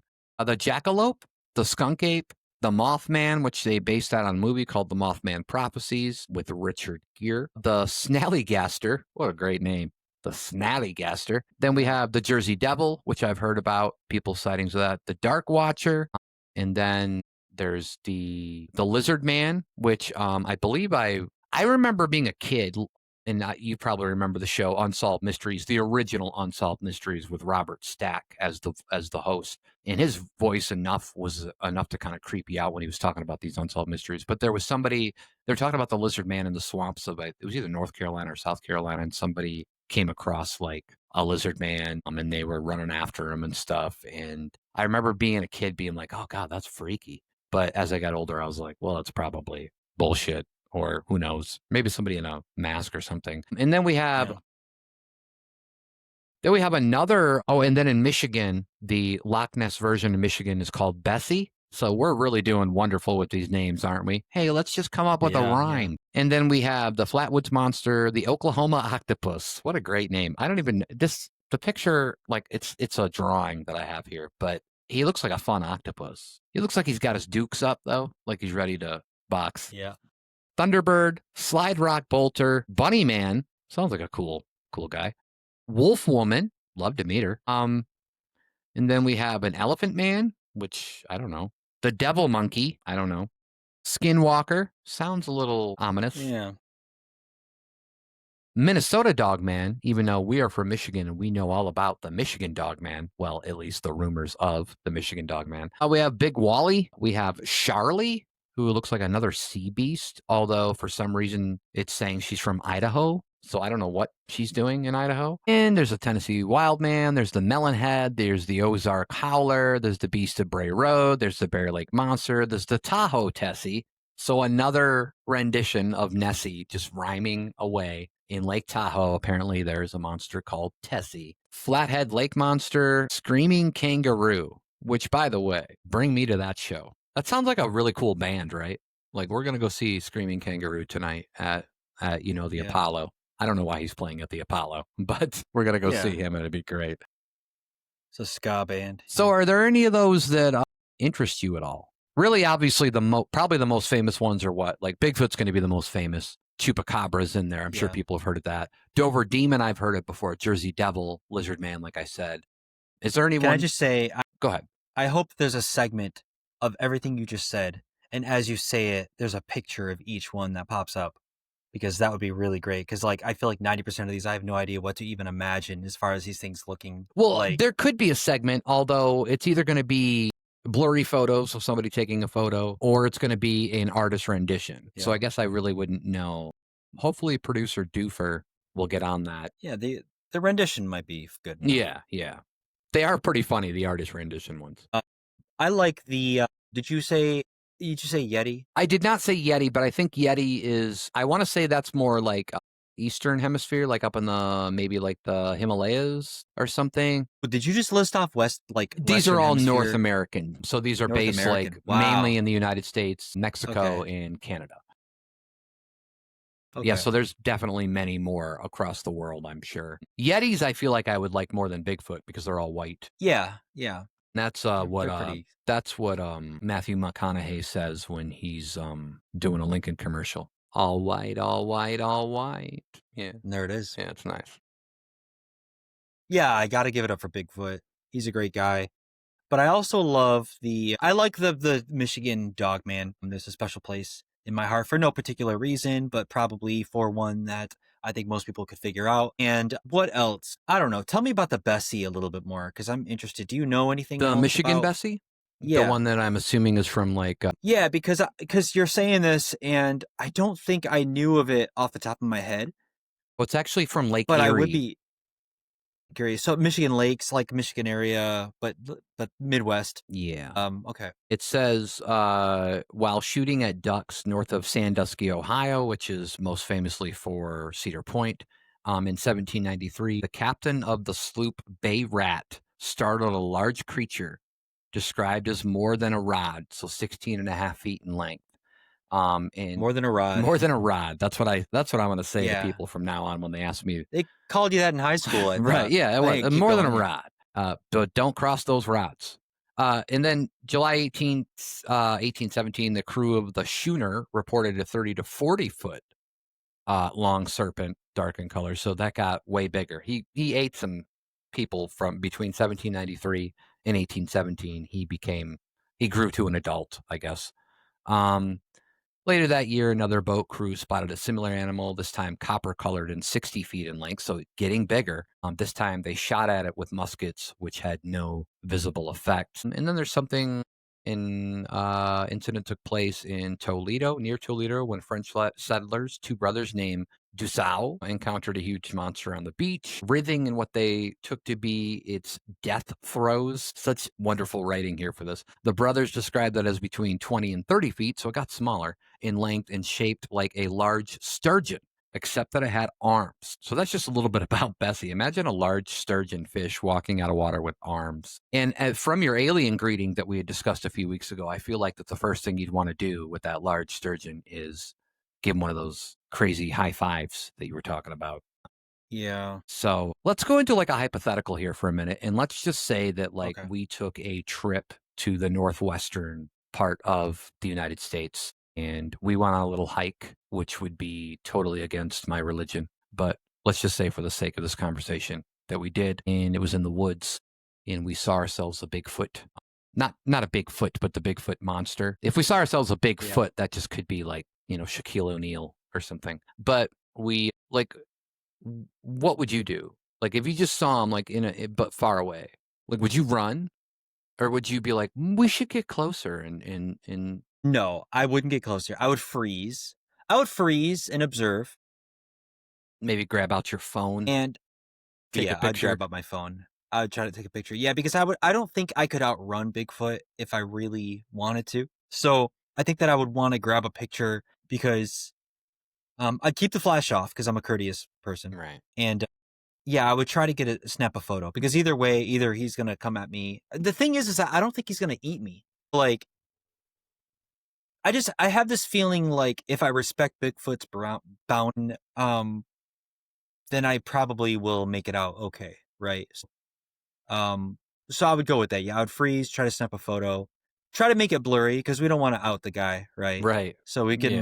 nice It blurry might photo just to be add to the something he collection. asks of people. Like, maybe everybody knows, and he's like, "Here's $20, make it blurry." Yeah. You know. Yeah, or maybe he walks up and he's real amicable, right? But he like requests an Instagram filter to like kind Right. of blurify the photo. Yeah. Yeah, so because he might be knowledgeable about the filter options that people have. Yeah, he might. I mean, he might have found a phone out there. Like, for as many encounters or sightings that people have said they've had with Bigfoot, I've never heard that he was hostile or that he was Yeah. going after somebody. So it would be interesting to, first of all, to just have Bigfoot as like a friend, like to be like the one person that like connects with Bigfoot. Like, you could just, it would kind of suck though, because you wouldn't be able to tell anybody. So you would like just be going on these walks Yeah. all the time, and like your wife would be like, "Oh, I think he's cheating on me." And in your stories, like, "No, I met Bigfoot. We're friends." And that probably just wouldn't fly with her or the divorce lawyer. Yeah, you just come back and there's like fur all over your clothing and Right. Yeah. brown curlies. So that's what I would do. That would be my experience with Yeah, I Bigfoot. think that I might like go to like McDonald's or Burger King and like buy him like a supersized meal, and like maybe just leave it and just yell out and be like, if you want a good meal, if you're tired of like picking up like squirrels. Of course, I've got some squirrels here you can eat. Hope they're not watching me now, but There goes our sponsors. yeah, there but goes our yeah. sponsors. Sorry. I think that I think I'd give him some cheeseburgers and see if he would enjoy like a good meal like that, because I can only imagine what he's eating out there. Grubs. I think he's eating like Jack Links or something. Well, that's right. Like He is jerky, eating isn't he? Jack Links. I forgot about the Jack Links. So he's Yeah. probably good. Yeah. He's probably getting a lot of protein. No wonder he's getting so big. Yeah. But I am concerned for his sodium intake. That is true. That could cause Yeah. problems. He could have some high blood pressure. We don't know. But it always just seems like he is really far away, right? When people take pictures. And he's never, well, maybe there's been a couple of pictures where he's facing them, but he's usually like it's usually like a profile view and he's like walking, right? So it's like, Yeah. I don't know what he's doing. I mean, he seems to just be, if he's actually real out there, if it's just some kind of crazy new animal that we don't know about, he seems to be leaving people alone. So why the fuck do we care, kind of thing, right? And then we had discussed before, I think at one time, where I had saw somebody say, well, if Bigfoot was real, Canada and the US would keep it a secret because we like to take down our forests. We like to take our woods down, cut our trees up, get some wood out of them. And when that, and usually it just takes one endangered species for them to protect that area and to stop companies from coming in. So the theory is that, well, if there's only one Bigfoot, he's endangered. So if we did prove that he was real, we wouldn't be able to cut down those woods or those forests or whatever. Yeah, or any forest at that point. I mean, we would be so right. Yeah, it would have to halt. Put him in the Amazon forest, because I'm kind of tired of how much depletion of the Amazon forest is happening. So get some Bigfoots down there, and maybe they stop the people from, logging, all the logging companies from coming in. There you go. And doing stuff. But yeah, cryptids are cool. They're interesting. I think that, I don't remember how young I was when I heard about Bigfoot. I might have heard about Dogman first just because of where we're from. But, I find ghost hauntings sometimes a little bit more interesting than cryptids, just because cryptids are so, I don't know. I feel like I could believe ghost hauntings more than cryptids. What do you feel? Like, if there was a scale and somebody says, what's the percentage of believing ghost hauntings, and I'd be like, I don't know, maybe 55, 60%. And then they'd say, what about cryptids? And I'd be like, I don't know, maybe like 40%. It's not going to be as high, I don't think. I think I'm the opposite. I think that You cryptids believe for me are cryptids like, more? Okay. yeah, I think there's a 10% higher likelihood of, because I think that cryptids, because like if there's even one supernatural thing that exists, then that opens up the floodgates. But I don't even think that even one supernatural thing really exists. I'm not sure, right? Right. But like the reason why I'm a little bit higher on cryptids is because I think that there's some cryptids where I'm like, that's 50-50. And there's most of them where it's like there's 10%. And there's most of them that are actually probably really 0%.